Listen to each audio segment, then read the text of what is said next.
வணக்கம். எத்தனை பேர் என்னோட சாட்டர்டே வீடியோ பார்த்தீங்கன்றது தெரியாது. அன்னைக்கு வீடியோவில் வந்து சில விஷயங்கள் நம்ம பேசியிருந்தோம். நிஃப்டி, பேங்க் நிஃப்டி சார்ட்ஸை பற்றி பேசியிருந்தோம். ஆல்மோஸ்ட் ஒரு 18 செக்டார்ஸ் பற்றி நம்ம பேசணும். அதில் 2 செக்டாரை வந்து விட்டுட்டோம். ஒன்று நம்ம ரியல் எஸ்டேட், இன்னொன்று வந்து டிஃபென்ஸு. வேணுறதுக்கு தான் அது ரெண்டுமே நான் விட்டுருந்தேன். அண்ட் நிறைய பேர் அதை பற்றி வந்து மெசேஜும் எனக்கு பண்ணியிருந்தாங்க. அண்ட் அந்த யூடியூப்லேயும் வந்து சில பேர் கமெண்ட்ஸ் போட்டிருந்தாங்க. அந்த வீடியோ அனலைஸ் பண்ணும் போது ஒரு விஷயம் ரொம்ப கிளியராக இருந்துச்சு. எல்லா செக்டாருமே ரைட், எல்லா செக்டாருமே other than finance right, NBFC எல்லாம் இருக்குல்ல, Bajaj finance, LNT finance, REC, PFC, அது மாதிரி இந்த ஃபைனான்ஸை தவிர மீதி எல்லா செக்டாருமே வந்து either it is on a down side காட்டுது, இல்லை டவுன் சைட் டு சைட்வேஸ் காட்டுது, இல்லை சைட்வேஸ் டு கொஞ்சம் புல்லிஷ், அதாவது ரொம்ப புல்லிஷாக இல்லை, அப்படி தான் காட்டுது. எதுவுமே வந்து எந்த செக்டாருமே வந்து புல்லிஷ் கிடையாதுன்றதை நம்ம அன்றைக்கி பேசியிருந்தோம். அண்ட் இன்றைக்கி மார்னிங்கும் நீங்கள் ஆல்மோஸ்ட் 12 மணி வரைக்கும்னு வச்சிங்களேன், market was more on a sideways தான் போயிட்டு இருந்துச்சு. டப்புன்னு வந்து -50, 60 வரைக்கும் போயிட்டு மறுபடியும் அந்த -15 அந்த லெவல் தான் இருந்துச்சு. மத்தியானத்துக்கு மேலே வந்து கீழே உழுவ ஆரம்பிச்சிச்சு. அதுக்கு நிறைய காரணங்கள் இருக்குது. we will not get into those reasons, right? And நிறைய பேர் உலகத்தில் வந்து இந்தியாவை கீழே புல் டவுன் பண்ணணுன்றது ஒரு மைண்ட் செட்டில் உட்காந்துட்டு இருக்காங்க. எப்பயுமே வந்து திடீர்னு ஒரு இடத்துல பச்சை பசேர்னு இருக்குன்னு சொன்னால் எல்லாருக்குமே வந்து கண்ணு உறுத்தும். அண்ட் எஸ்பெஷலி யூரோப்க்கு வந்து ரொம்ப கண்ணு உறுத்திட்டு இருக்கு. இது ஒரு ஜியோ பாலிட்டிக்ஸ் சிச்சுவேஷன், அது நம்ம தனியாக பேசலாம். இன்னைக்கு வந்து பேங்க் நிஃப்டியை வந்து மெயினாக கீழே கம்த்தது வந்து கோட்டக் பேங்க் தான் வந்து மேஜராக வந்து கீழே கம்த்து இருக்கு. இன்னைக்கு வந்து 144 ஆர் ஸ்பாட்டில் நீங்கள் எடுத்துக்கிட்டீங்கன்னா 156 பாயிண்ட்ஸில் கோட்டக் பேங்க் மட்டுமே 47 பாயிண்ட்ஸ் வந்து கான்ட்ரிபியூட் பண்ணியிருக்கு. பாரதி ஏர்டெல் ஒரு 25, பஜாஜ் ஃபின்சர்வ் வந்து Bajaj finance first class result கொடுத்தான். ஃப்ரைடே அன்றைக்கும் போட்டு அடிச்சிங்க, இன்றைக்கும் போட்டு அடித்தாச்சு. இன்றைக்கி வந்து ஆல்மோஸ்ட் ஒரு 20 பாயிண்ட் வந்து கான்ட்ரிபியூட் பண்ணியிருக்கு. டிசிஎஸ் உங்களுக்கு வந்து தெரியும், டிசிஎஸோட 12,000 பேரை வந்து வேலையை விட்டு தூக்க போகிறதா சொன்னாங்க, which is a positive news right. ஆனால் இன்றைக்கி வந்து யூடியூப்பில் நிறைய வாட்ஸ்அப் குரூப்லலாம் போயிட்டுருக்கு. அப்போ அவசரப்பட்டு யாருமே ஜாபை ரிசைன் பண்ணாதீங்க, நாங்கள் யூனியனுக்கு போயிருக்கிறோம். இந்த யூனியன் சமாச்சாரம்லாம் வந்து இந்தியாவில் தான், இன்டர்நேஷ்னல் லெவலில் வந்து லே ஆஃப் தான். அண்ட் அங்கெல்லாம் வந்து they don't even give you time. இங்கே ஏதாச்சும் அட்லீஸ்ட் 2 மாதம் 3 மாதம்ன்றது ஏதாச்சும் ஒன்று கொடுப்பாங்க. இன்டர்நேஷ்னல் லெவலில் நைட்டு வந்தியா, காலையில் நைட்டு வந்து போர்டு மீட்டிங் நடக்கும், நாளைக்கு வந்து இந்தந்த ஆளை தூக்க போகிறேன்னுவாங்க, இந்தந்த ஆளுங்களுக்கு வந்து வாட்ஸ்அப் மெசேஜ் போகும், இல்லாட்டினா இமெயில் போகும். அண்ட் அடுத்த நாள் காலையில் வந்து கார்டை ஸ்வைப் பண்ணுவாங்க, ஆக்சஸ் கார்டு ஒர்க் ஆகாது, வாட்ச்மேனுக்கு ஃபோன் பண்ணிக்கிட்டால் யூ ஹேவ் பீன் லேட் ஆஃப்னுவாங்க. ஸோ இது மாதிரி சிச்சுவேஷன் மிக விரைவில் இந்தியாவிலையும் வரத்துக்கான நிறைய சான்சஸ் இருக்குது. டிசிஎஸில் வந்து அது மாதிரி 12,000 பேர் அப்படி எடுக்க முடியாதுன்ற மாதிரி ஒரு இன்ஃபர்மேஷன் வந்தனால ப்ராபப்ளி அதான்றது தெரியாது. பட் நானும் மறுபடியும் நான் சொல்லிகிட்டு இருக்கேன், ரொம்ப நாளாகவே நம்ம சொல்லிகிட்டு இருந்தோம், டிசிஎஸ் ஆகட்டும், இன்ஃபோசிஸ் ஆகட்டும், அண்ட் சில ஐடி ஸ்டாக் செக்டர்ஸ் ஆகட்டும், it's a multi year corrections. அந்த 2 மாதம் 6 மாதம் 10 மாதம் கரெக்ஷனில் it is a multi year corrections. இமீடியட்டாக மேலே போகிறதுக்கான சான்சஸ் ரொம்ப ரொம்ப கம்மி. லாஸ்ட் 25-30 வருஷமாக மேலே போயிட்டு இருந்துச்சு, எங்கேயாச்சும் ஒரு இடத்துல மூச்சு எடுத்து தானே ஆகணும். ஸோ அதே மாதிரி தான் ஏஷியன் பெயிண்ட்ஸ் எப்படி பல வருஷங்கள் மேலே போயிட்டு இருந்துச்சு, இப்போ கரெக்ஷன்ஸ் ஆகிட்டுருக்கு. ஸோ டெஃபினெட்லி இதே மாதிரி தான் வந்து டிசிஎஸும் வந்து will go for a deep corrections. So இன்றைக்கி மார்க்கெட்டை கம்த்தது வந்து இந்த செக்டார்ஸ் தான் ரைட். மெயினாக வந்து கோட்டக். ஏன் கோட்டக் இன்றைக்கி விழுந்துச்சுன்றது தெரியாது. இன்றைக்கி மார்க்கெட்டில் நான் வந்து ஹோல் டே இல்லை, அரௌண்ட் 4 o'clock தான் வந்தேன். ஸோ நியூஸ் எதுவுமே பார்க்கல. கோட்டக் பேங்க்கு பெருசாக வால்யூமில் விழுந்திருக்கு. ஃபஸ்ட்டு பாரே அது வந்து 5 minutes பாரு 15 minutes பாரை பார்த்தா ஃபஸ்ட்டு பார்லேயே பெருசாக விழுந்திருக்கு, வால்யூமோட விழுந்திருக்கு. நிறைய ஸ்டாக்ஸ் வந்து இது மாதிரி வால்யூமோட கீழே விழுந்திருக்கு. பிரேக் அவுட் வேறு விஷயம், வால்யூமோட நிறைய ஸ்டாக்ஸ் வந்து கீழே விழுந்திருக்கு. ஹெவி வெயிட்ஸ் எல்லாத்துலேயுமே வந்து கரெக்ஷன்ஸ் போயிட்டுருக்கு. ரிலையன்ஸ்லாம் வந்து ப்ராபப்ளி இட் இஸ் டேக்கிங் ஒரு நல்ல ரேலி வந்ததுக்கப்புறமா it is taking hit. In fact நம்ம வந்து கோட்டக் பேங்க்கு, ரிலையன்ஸு இவங்க தான் வந்து மார்க்கெட்டை தூக்கிட்டு போகும்னு நினச்சோம். ஹெச்டிஎஃப்சி பேங்க்கு, ஐசிஐசிஐ பேங்க்லாம் வந்து கீழே இழுக்குன்றதை நினச்சிக்கிட்டு இருந்தோம். பட் மார்க்கெட் நடந்துகிட்ருக்கு. எனிவே இது வந்து 1ஆம் தேதி வரைக்கும் இப்படி தான் போகிறதுக்கு சான்சஸ் இருக்குது. 1ஆம் தேதி என்ன, 31st அன்றைக்கி நம்மளோட expiry, monthly weekly expiry, month end. Plus 1ஆம் தேதி அன்றைக்கி நம்ம தலைவர் கன்னை வச்சுட்டு நின்றுட்டுருக்காரு. என்ன பண்ண போகிறாங்கன்றது தெரியாது. நேற்று தலைவர் சூப்பராக தலைவர்னா நம்ம ட்ரம்ப் தான் நான் சொல்கிறேன், வேறு யாருமே இல்லை. இன்னைக்கு டேட்டில் தலைவர்னு சொன்னால் அதுதான்.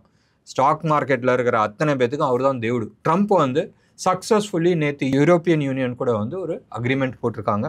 அண்ட் 15% டேரிஃப்ஸில் தான் போயிருக்கிறாங்க, அந்த மினிமம் டேரிஃப்ஸில் தான், விச் இஸ் சூப்பர் டூப்பர் குட்ன்றாங்க. அந்த ஒரு ரீசன்னால் ரைட் நவ் யூஎஸ் மார்க்கெட் வந்து ஃப்ளாட் பாசிட்டிவில் இருக்குது. ஒன்று. ரெண்டாவது, ஜியோ பாலிட்டிக்ஸ் சிச்சுவேஷன் வந்து பயங்கர மோசமாக போயிட்டுருக்கு.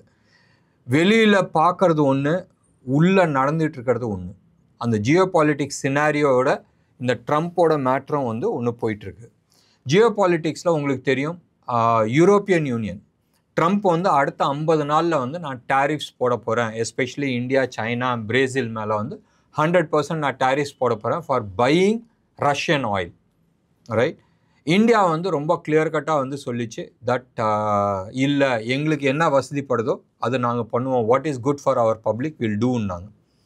யூரோப்பியன் யூனியன் அவசரப்பட்டு டேக்ஸ் போட்டாங்க நம்ம மேலே. தே ஆர் சாங்ஷன்றது இந்தியா மேலே ஃபுல்லாக போடல, நயாரா மேலே போட்டாங்க. இப்போ அந்த சிப்பு, அதுக்கு யார் க்ரூட் எடுத்துகிட்டு வராங்க அது மேலே வந்து சாங்ஷன்ஸ் போட்டிருக்காங்க.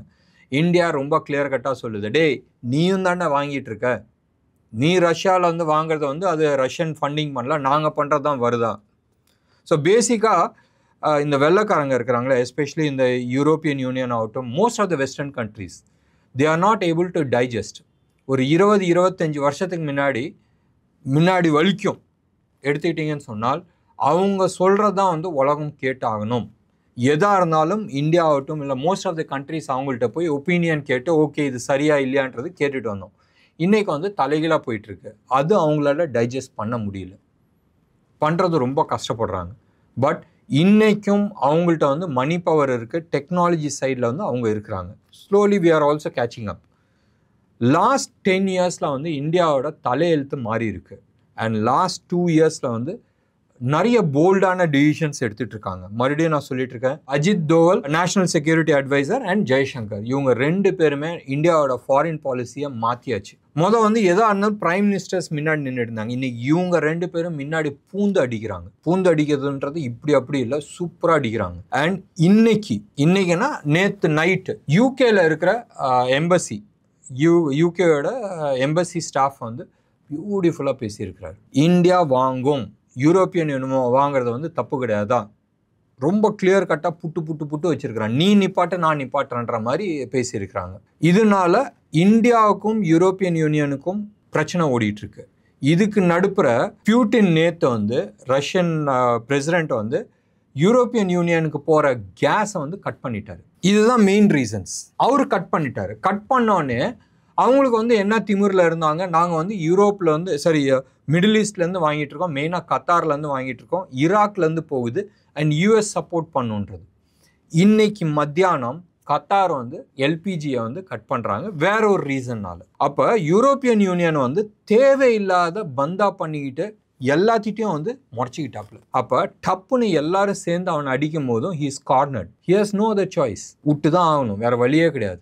இதே கதி தான் வந்து ட்ரம்ப்புக்கும். ஏன்னு சொன்னால் வேர்ல்டு எல்லாருமே சேர்ந்து நான் உனக்கு அனுப்ப மாட்டேன்னு சொன்னால் உன்கிட்ட தான், நீ தான் வந்து பெரிய பிஸ்னஸ்மேன், நீ தான் வந்து பெருசாக வாங்குற, அக்ரீட். அப்போ எல்லாரும் சேர்ந்து வந்து நான் கொடுக்க மாட்டேன்னு சொன்னால் என்ன ஆகும்? ரஷ்யா வந்து சொல்கிறது இல்லை, நம்ம ஜெய்சங்கரும் அதான் சொல்கிறாரு, வேர்ல்டில் வந்து Russia contributes 10% of the oil. அந்த 10% ஆயில் கட் டவுன் ஆச்சுன்னு சொன்னால் ப்ரைஸ் என்ன ஷூட் ஆகும்? இன்ஃபேக்ட் இன்றைக்கி வந்து நீங்கள் எடுத்துக்கிட்டிங்கன்னா டாலர் இண்டெக்ஸ் வந்து ஸ்ட்ராங் ஆகிருக்கு பிகாஸ் ஆஃப் யூரோப் அண்ட் யூஎஸோட ட்ரேட் அக்ரிமெண்ட்னால. டாலர் இண்டெக்ஸ் வந்து 97.45 அப்படி இருந்துச்சு, இன்றைக்கி 97.9 இருக்குது. கொஞ்சம் தான் ஏறி இருக்குது, but still dollar index strong ஆகிருக்கு. டாலர் இண்டெக்ஸ் ஸ்ட்ராங் ஆகிடுச்சுன்னு சொன்னால் எல்லா கமாடிட்டியுமே கீழே விழுவணும். ஆனால் இன்றைக்கி வந்து க்ரூடு வந்து 1.8% வந்து ஏறி இருக்குது, க்ளோஸ் டு அபவுட் 2% வச்சிங்களேன் ஏறி இருக்குது. அப்போ அது ஏன் ஏறிச்சு? Because of this geo political situation. இந்த ஜியோ பாலிட்டிக்கல் சிச்சுவேஷன் உலகத்தில் நிச்சயமாக வந்து இந்த ட்ரம்ப் மேட்டர் மேலே மட்டும் நிற்க போகிறதில்ல. அது ஒன் ஆஃப் தி ரீசன்ஸ். அதில் தலைவர் குளிர் காஞ்சிக்கிட்டு இருக்காரு. அண்ட் ஆகஸ்ட் மாதத்தில் அவருக்கு மணி அடிக்க போகுது. என்ன அது? $17 trillion எங்கேருந்து எடுத்துகிட்டு வர போகிறாங்க? ரைட். வெளியிலேருந்து கடன் வாங்க போகிறாங்களா, இல்லை நோட் அச்சடிக்க போகிறாங்களா? ஏதாச்சும் ஒன்று பண்ணி தான் ஆகணும். வெளியிலேருந்து கடன் யார் கொடுக்கணும்? யாரும் கொடுக்க மாட்டாங்க. சைனா பம்பின் பண்ணாது, இந்தியா பம்பின் பண்ணாது, யூரோப்பியன் யூனியன்ட்ட கையில் காசு கிடையாது. ஏன் காசு கிடையாது? அவன் வாங்குற, அதாவது யுக்ரைனுக்கு அனுப்புகிற அத்தனை வெப்பன்ஸ்க்கும் வந்து அவன் காசு கேட்குறான். யார்? யூஎஸ் காசு கேட்குறான். I will give you weapons.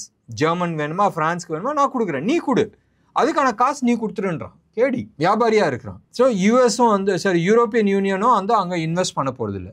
மெயினாக வந்து யார் போட்டுட்டு இருந்தாங்க? மிடில் ஈஸ்ட்லேருந்து கேஷ் போயிட்டு இருந்துச்சு. மிடில் ஈஸ்ட் பண்ண போகிறது கிடையாது. யூரோப்பியன் யூனியன் பண்ணிட்டு இருந்தாங்க, அவங்க பண்ண போகிறது இல்லை. ஜப்பான் பண்ணிட்டு இருந்தாங்க, அவங்க பண்ண போகிறது இல்லை. ஏன்னா அவனுக்கே தேவைப்படுது. சைனா சத்தியமாக பண்ண முடியாது. சைனா ஏற்கனவே வந்து அவன் பாண்ட்ஸை விற்றுக்கிட்டு இருக்கான். அப்போ எங்கேயோ ஒரு இடத்துல மணி அடிக்க போகுது. நோட் அடித்தா என்ன ஆகும்?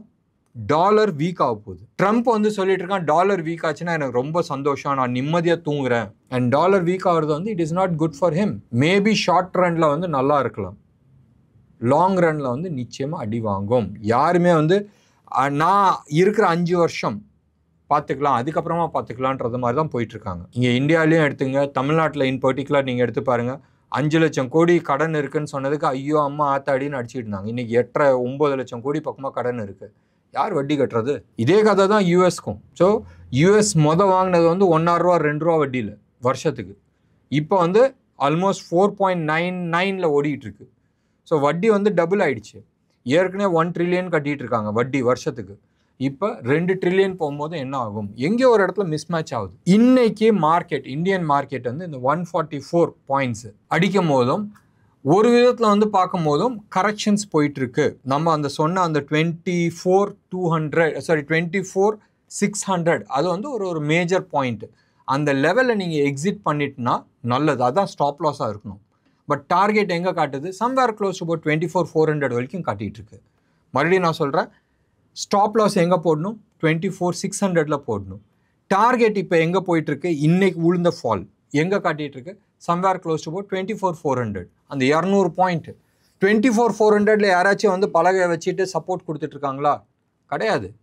அங்கேருந்து கீழே விழுந்துச்சுன்னு சொன்னால் பெருசாக கீழே விழுறதுக்கான சான்சஸ் இருக்குது. அங்கே தான் பேனிக் வரும். நம்ம பிலோ 11 வந்தப்பயே, இந்தியா விக்ஸ் கீழே வந்தப்பயே நான் வந்து சொல்லிட்டு இருந்தேன், எங்கேயோ ஒரு இடத்துல தப்பு நடக்குது, எங்கேயோ ஒரு இடத்துல பாட்டம் வந்துருச்சுன்னா அடுத்தது மேலே தான் போகணும். ஸோ இந்தியா விக்ஸ் வந்து மேலே போச்சுன்னு சொன்னால் ஸ்டாக் மார்க்கெட் கீழே விழுந்து ஆகணும். இன்றைக்கி வந்து India Vicks close to about 6%, 6.98, 7% கூட நம்ம சொல்லலாம். அபவுட் 12 போயிடுச்சு. எப்படி? 2 நாளில் வந்து பிலோ 11லேருந்து 11க்கு அபோவ் போய் 12க்கு அபோவ் போயிடுச்சு. 12.06 இருக்குது. இது டேஞ்சர் ஜோனா? சத்தியமாக டேஞ்சர் ஜோன் கிடையாது. 15க்கு மேலே போனால் தான் ப்ராபப்ளி கொஞ்சம் ஆப்ஷன் பிளேயர்ஸ்க்கெலாம் நல்லது. அண்ட் அபோவ் 20 போனால் தான் டேஞ்சர் ஜோன். ஆனால் த ஸ்பீட் அட் விச் மேலேருந்து கீழே வந்து ரொம்ப நாள் கீழே இருக்குன்னு நம்ம எதிர்பார்த்தோம், இங்கே வந்து சர்க்குன்னு மாறி இருக்குது. ஸோ எங்கேயோ ஒரு இடத்துல வந்து அந்த பேனிக் செட் ஆகுது. ஸோ 1ஆம் தேதிக்கு அப்புறமா நம்ம வந்து என்ன பார்ப்போம்? 31st எக்ஸ்பைரி, 1ஆம் தேதி ட்ரம்ப் ஏதோ ஒன்று சொல்கிறாருன்னு நம்ம வெயிட் பண்ணிகிட்ருப்போம். நம்மளை பொறுத்த வரைக்கும் மண்டே அன்னைக்கு பெரிய அப் மூவ் வருதா இல்லை பெரிய டவுன் மூவ் வருதான்றது தெரியாது. It becomes a Gamble. இதனால நிறைய பேர் ப்ராஃபிட் புக் பண்ணிட்டு இருக்காங்க. இது ஒரு சைடு. இன்னொன்று சைடு எல்லாருக்கும் மணி அடிக்கிறது வந்து என்ன? திடீர்னு பெரிய பெரிய கம்பெனிஸ்லாம் ஐபிஓஸ் வந்துட்டுருக்காங்க. ஏன் ஐபிஓஸ் வந்துட்டுருக்காங்க? இந்த என்எஸ்டிஎல் நாளைக்கு வரப்போகுது, அதை விட்டுருங்க, அதுவும் வந்து காரணம் இருக்குது, அதை விட்டுருங்க. என்எஸ்சி வரப்போகுது, அதுவும் விட்டுருங்க. இவங்க வந்து அவசரப்பட்டு வந்து பண்ணல. பட் ஹெச்டிபி, இந்த ஹெச்டிபி வந்து யாருது? ஹெச்டிஎஃப்சி பேங்க் இது. ஸோ ஹெச்டிஎஃப்சி பேங்க்கு ஆல்மோஸ்ட் 12,500 கோடி எடுத்து உள்ளே போட்டுக்கிட்டான். அதனால தான் அவசரப்பட்டு வெளில வந்தாங்க. நிறைய கம்பெனிஸ் வந்து கேபிட்டலைஸ் பண்ணிட்டு இருக்காங்க. ஓயோவும் அந்த ஒரு ரீசன்னால் தான். ஏன்னு சொன்னால் வெஞ்சர் கேபிட்டல்ஸ் இருக்கிறாங்க. மார்க்கெட் கிராஷ் ஆச்சுன்னா அவங்க ஐபிஓ வர முடியாது. நிறைய கம்பெனிஸ் வந்து அது மாதிரி வந்துட்டு இருக்காங்க. நீங்கள் வந்து இது எடுத்துங்க, ஹோண்டாய் கார் எடுத்துங்க, ஐபிஓ போட்ட கேஷ் அப்படியே அவன் வந்து வெளில எடுத்துகிட்டு போனான். டாட்டா குரூப் வந்து they have invested lot of money. அவங்களும் வந்து கேபிட்டலைஸ் பண்ணி அவங்க கேஷ் எடுத்துருக்குறாங்க. நம்ம இண்டிகோ பிளேன் எடுத்துங்க, அந்த ஓனரும் எடுத்துருக்கிறான். டெக்ஸான் எடுத்துங்க, அவனும் எடுத்துருக்கிறான். ஒவ்வொரு கம்பெனி ஓனரும் அவங்க வந்து கேஷ் வெளியில் எடுத்துக்கிட்டு இருக்காங்க. நேத்து அமேசான் ஓனர் அவரும் வந்து ஆல்மோஸ்ட் $1.4 பில்லியன் வந்து ஷேர்ஸ் விற்றுருக்கிறாரு. அண்ட் இன்னும் $4 பில்லியன் இன்னும் அடுத்த 6 மாதத்துக்குள்ளே நான் விற்க போகிறேன்னு சொல்லிட்டு இருக்காரு. ஸோ எவ்ரிபடி இஸ் கேஷிங் இன். அப்போ ஏதோ ஒன்று பெருசாக வருது, என்ன வருதுன்றது தெரியல. மறுபடியும் அதான் நான் சொல்கிறேன். இது நாளைக்கு வரப்போகுது, நாளான்னைக்கு வரப்போகுது, இல்லை அடுத்த ஒரு 15 நாள் 1 மாதத்தில் வரப்போகுதுன்றது நான் வரலாம். பட் எங்கேயோ ஒன்று பெருசாக இருக்குது. அவங்க வந்து probably they have big money and அவங்களுக்கு வந்து நம்மளோட ஜாஸ்தி இன்ஃபர்மேஷன்ஸ் தெரியுது. நம்மளாம் வந்து ரீட்டைல் இன்வெஸ்டர்ஸ். நான் in particular always track them. அதுதான் வந்து உங்களுக்கான சிம்டம். அவன்கிட்ட வந்து 1,00,000 கோடி இருக்குது. அவனுக்கு வந்து 1% நீங்கள் போட்டால் கூட என்னாச்சு, 1000 கோடி 1000 crores அவன் ரிசர்ச்க்கு ஸ்பெண்ட் பண்ண முடியும். நீங்களும் நானும் பண்ண முடியாது. அப்போ அவங்க வந்து என்ன பண்ணுறாங்கன்றது நம்ம ட்ராக் பண்ணலாம். அது எங்கே ட்ராக் பண்ணலாம்? நீங்கள் குவார்ட்டர்லி ரிசல்ட் பார்த்தா வேலைக்கு ஆகாது, முடிஞ்சு போச்சு. 3 மாதம் கழிச்சு பார்க்குறதுல ஒன்றுமே கிடையாது. நம்ம எங்கே ட்ராக் பண்ணலாம்? we can track using volume, momentum, chart patterns. அந்த மூமெண்ட்லேயே வந்து நிறைய விஷயத்த வந்து நம்ம கண்டுபிடிக்க முடியும். சரி, இங்கே ஏதோ ஒன்று நடந்துருக்கு, இதுக்குள்ளே வந்து இன்சைடில் ஏதோ ஒன்று நடந்துகிட்ருக்கு, இதில் எங்கேயோ கடுபடு இருக்குது, அது பார்த்து தான் நம்ம வந்து இது பண்ண முடியும். இப்போ இருக்கிற சூழ்நிலை அதுதான். இன்னையில இருந்து 31st வரைக்கும் எக்ஸ்பைரி. ஸோ ஆசிலேஷன் இருக்கிறதுக்கு சான்சஸ் இருக்குது. நெக்ஸ்ட் மந்த்துக்கான சார்ட்லேயும் அதே மாதிரி தான் காட்டுது. 1ஆம் தேதி என்ன நடக்க போகுதுன்றது சத்தியமாக தெரியாது. அந்த கிறுக்க என்ன பண்ண போகிறான்றது தெரியாது. மண்டே அன்னைக்கு தான் நம்ம ரியாக்ட் பண்ண முடியும். எய்தர் யூ பி சேஃப், நவுந்து போய் நான் மண்டேக்கு அப்புறமா பார்த்துக்கலாம், இல்லை ஸ்டெபிளைஸ் ஆகட்டும் பார்த்துக்கலாம். ஆப்பர்ச்சுனிட்டி மிஸ் ஆகலாம். ஒரு பெரிய அப் மூவ் வந்துச்சுன்னா மிஸ் ஆகலாம், டவுன் சைடு வந்துச்சுன்னா. ஸோ இண்டிவிஜுவலோட டிசிஷன்ஸ். நம்மளோட போன வாரத்தில் ஒரு நாள் நம்ம வந்து ஒரு 20 ஸ்டாக்கை பற்றி பேசியிருந்தோம். போன வாரம் நம்ம வந்து சாட்டர்டே அன்னைக்கு போட்ட செக்டோரியல் அனாலிசிஸில் நம்ம வந்து சிலது கெஸ் ஒர்க் பண்ணி வச்சுருந்தோம். எதெல்லாம் வந்து ஸ்ட்ராங்காக இருக்குன்ற மாதிரி நம்ம பார்த்துட்டு இருந்தோமோ, ஸ்ட்ராங்னா சைட்வேஸில் இருக்குன்னு நினச்சதுல இன்றைக்கி அடிச்சிருச்சு. பேங்க் செக்டர்லாம் நம்ம வந்து கோட்டக் பேங்க்லாம் மேலே போகும் தான் நம்ம எதிர்பார்த்துருந்தோம். இன்றைக்கி பெருசாக கேப் டவுன் வந்திருக்கு. அது மாதிரி நிறைய ஸ்டாக்ஸ், மெட்டல் ஸ்டாக்ஸ் எடுத்துங்க. இன் பர்டிகுலர் மெட்டல் ஸ்டாக்ஸ் தான் இன்றைக்கி வந்து second highest fall. Power sectors கீழே விழுந்துட்டுருக்கு. பவர் செக்டர் வந்து ரிலையன்ஸ் பவர் கீழே விழுந்தது, ஓகே, அங்கே ரைடு ஓடிச்சு. பட் அகெயின் அனில் அம்பானினால கம்பெனிஸ்க்கு வந்து எதுவும் ஆக போகிறதில்ல. ஏன் ஆக போகிறதில்ல? ஏன்னா Anil Ambani is out of companies, right? எல்லாருமே வந்து அனில் அம்பானியை வந்துனால இதெல்லாம் எஃபெக்ட் பண்ணுது. பட் அவனுக்கும் ஹி ஹஸ் ரிசைன்ட், கையை தூக்கிட்டாரு. அவங்க பசங்க தான் பார்த்துக்கிறாங்க. ஸோ கம்பெனிக்கு எந்த விதமான எஃபெக்டும் ஆகிறதுக்கான பாசிபிலிட்டிஸ் இல்லை. இண்டிவிஜுவல்ஸ் வேணால் டார்கெட் இருக்கலாம், பட் பசங்க தான் வந்து இப்போ பார்த்துக்கிறாங்க. ஸோ கம்பெனிஸில் வந்து பாதிப்பு வராதுன்றது என் கட் ஃபீலிங். பட் மற்ற பவர் ஸ்டாக்ஸ் ஏன் கீழே விழுது? கேள்வி கிடையாது. You have to wait and watch. Everywhere profit booking நடந்துகிட்ருக்கு. கோல்டு வந்து ஓரளவு கீழே வந்திருக்கு, பார்த்துடலாமே. நம்ம ஊரில் வந்து கோல்டு ப்ரைஸ் வந்து சம்வேர் க்ளோஸ் டு அபவுட் 10,140, 150 அந்த ரேஞ்சில் போயிட்டுருக்கு. 24 கேரட் ஜிஎஸ்டியோட ரேட்டு. சில்வரை பொறுத்த வரைக்கும் 1,16,200, 300ன்னு நீங்கள் போட்டுங்க. 1,16,300 வந்து ட்ரேட் ஆகிட்டுருக்கு. ருப்பியை பொறுத்த வரைக்கும் கொஞ்சம் வீக் ஆகிருக்கு. நம்ம கடைசியாக பார்த்தப்ப 86.50 அந்த ரேஞ்சில் இருந்துச்சு. இன்றைக்கி 85, 86.70 வந்து ட்ரேட் ஆகிட்டுருக்கு. நம்ம பேசிகிட்டு இருக்கும்போது ஒரு 3 பைசா குறைஞ்சிருக்கு. 67க்கு வந்திருக்கு. 17னே நீங்கள் வச்சிங்க. ஸோ அந்த ரேஞ்சில் போயிட்டுருக்கு. இன்டர்நேஷ்னல் மார்க்கெட்டில் சூப்பர் குட் நியூஸ் இருக்குது. பட் யூரோப் வந்து செம்ம பாசிட்டிவில் வரல அண்ட் யூஎஸ் வந்து ஃப்ளாட் பாசிட்டிவில் நிற்கிது. ரிசல்ட் வந்து அந்த அளவுக்கு நிறைய செக்டார்ஸில் வந்து இல்லை. வெயிட் பண்ணி பார்க்கணும். Jio politics, especially oil and கேஸில் என்ன நடக்க போகுதுன்றதை நம்ம பார்க்கணும். நிறைய விஷயங்கள் அம்பலம் ஆகிட்டுருக்கு. எஸ்பெஷலி வந்து யூஎஸில் நியூக்ளியர் பாம்ஸை வந்து யூகேக்கு எடுத்துகிட்டு வந்தது. ரஷ்யா வந்து ஒரு 150 ஷிப்பை இங்கே அனுப்புனது. ட்ரம்ப் டைரெக்டாக வந்து ரஷ்யன் பிரதமர்கிட்ட வந்து ஜனாதிபதிகிட்ட வந்து ஃபோன் பண்ணி பேசுகிறது. இது மாதிரி நிறைய விஷயங்கள் நடந்துகிட்ருக்கு. இது கிளாரிட்டிஸ் வரட்டும். பட் இயற்கையும் வந்து சப்போர்ட் பண்ணல, பிளானட்ரி பொசிஷன் சப்போர்ட் பண்ணல. எல்லா இடத்துலையும் நெருப்பு போயிட்டுருக்கு, ரைட்? எனிவே, ஜாக்கிரதையாக இருக்கிறதா நம்ம வந்து சொல்ல முடியும். Stay safe. முடிஞ்ச அளவுக்கு ஸ்டாப் லாஸ் போடுங்க. ட்ராப் ஆகிக்காதீங்க அண்ட் கேம்பிள் பண்ணாதீங்க. Money management is more important than profit, right? Risk எடுக்கலாம், but money management is more important than taking risk. என்ன நேயர்களே, இன்றைக்கி ப்ரோக்ராம் உங்களுக்கு பிடிச்சிருந்துச்சுன்னா லைக் பண்ணுங்கள், ஷேர் பண்ணுங்கள்.